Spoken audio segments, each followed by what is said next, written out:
Here's Tyler's piece on Glen Miller. Check it out. Hi, welcome to Find a Way.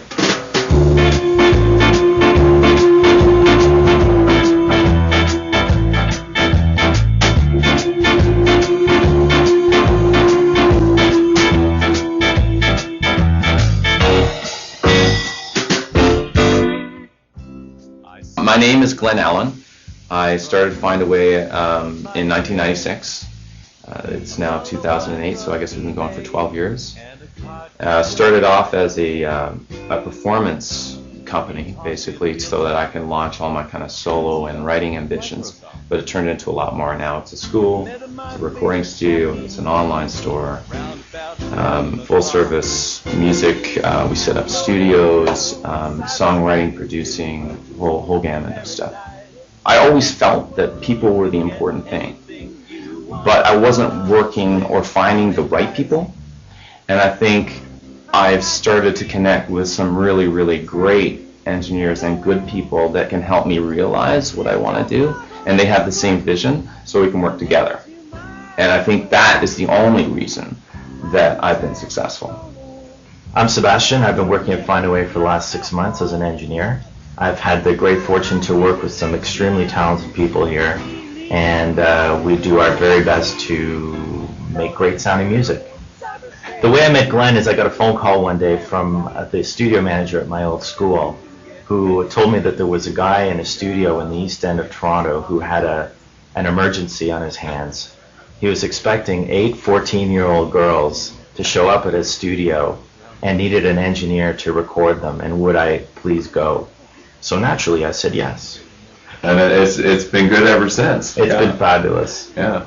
I see myself in 10 years doing a lot of writing, a lot of performing, and having a music community that I kind of work with a lot of great engineers, teachers, to help people do what they want to do, help them make their musical dreams come to life. That's what I've done, and that's what I want to help other people do.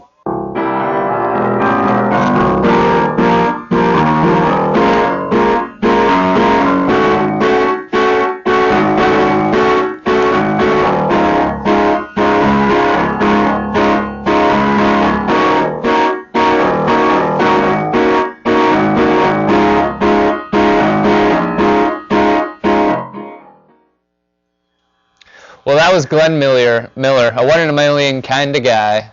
Tim, I thought I was your one-in-a-million kind of guy. Well, I lied. Anywho, welcome back. Let's move on from music to movies.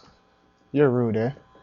But as you know, the Oscars are just around the corner, and just in time for it is reporting from Jeff Vespasiani on some of the big-time nominations this year at the Academy Awards. Let's take a look.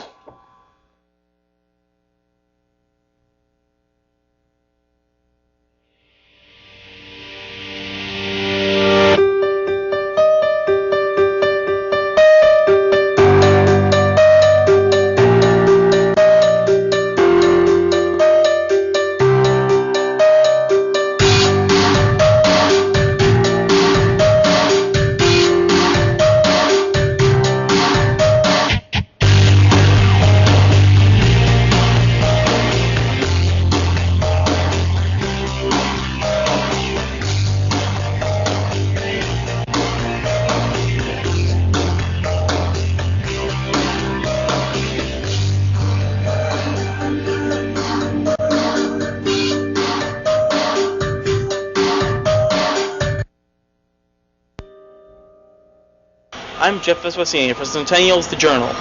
For almost 80 years, the annual Academy Awards ceremony has ostensibly celebrated some of the greatest achievements in film of the previous year, and despite some controversial picks from time to time, it remains a popular topic of discussion. Do you watch the Oscars? Sometimes. Yeah, I do. For Jon Stewart. I sometimes watch just the opening to it, but even that probably not that much anymore. I usually do watch them for a while. I do watch the Oscars and the Golden Globes and all the award shows I can watch. Very rarely, but I do like watching the red carpet stuff, though. Absolutely. I always do. This year's nominees are a varied bunch, including, to name a few, the love story Atonement, which has been nominated for Best Picture as well as Best Supporting Actress for Saoirse Ronan.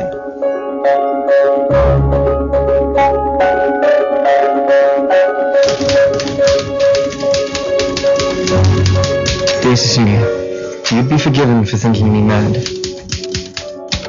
The truth is, I feel rather lightheaded and foolish in your presence, and I don't think I can blame the heat. Atonement. I'd like Juno to win, but I think it's going to be Atonement. From what I've read in the newspapers, it seems to be one of the favorites, or the favorite. I guess it depends who you read, but anyway. Atonement would win because I think it's also a good movie. I liked it when I watched it. I think the actress, the actors, everything about it is just good. I can't see any specifics, yeah. Atonement or There Will Be Blood would probably win the Oscar for Best Picture.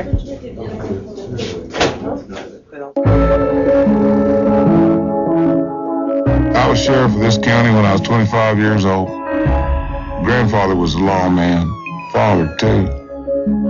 The crime you see now, it's hard to even take its measure.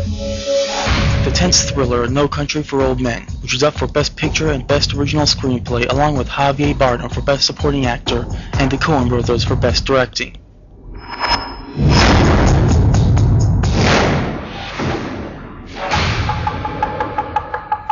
We're out a bunch of money and the other party is out his product. I would have to say that No Country for Old Men will be the winner this year. Best Picture could be No Country for Old Men.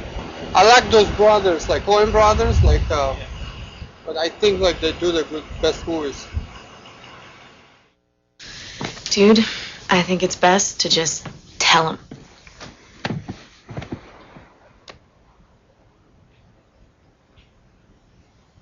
I'm pregnant.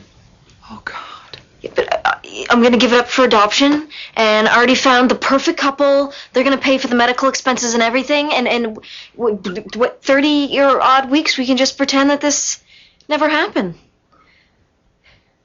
You're pregnant? I'm sorry. But definitely Juno. Well, I enjoyed Juno the most. I really enjoyed Juno. Juno. There's one, Juno, is it? For a start, I think it's wonderful that a comedy has been, or sort of a comedy, has been nominated this year because you don't very often get that category nominated. I don't think it's going to win, but it would be great if it could because there's a lot of Canadian actors in that movie. It made me laugh almost from the start to the finish. I thought that was very good.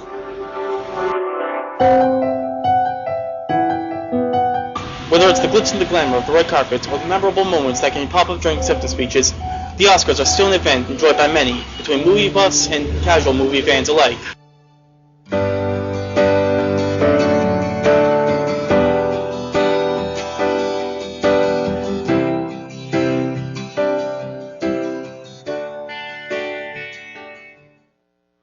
Hey, welcome back. I don't know about you, but we got a lot of good films nominated this year. I guess we'll just wait and see who takes it in a few more days. But I want to know. I want to know where is Peter Jackson to bring my coffee, not his assistant. And why isn't my trailer plated in gold yet? Looks like all this Oscar talk's gone to someone's head. To talk more about the not-so-bright, starry side of the film industry, here's Amanda Mangin. Don't touch that mouse. I really don't.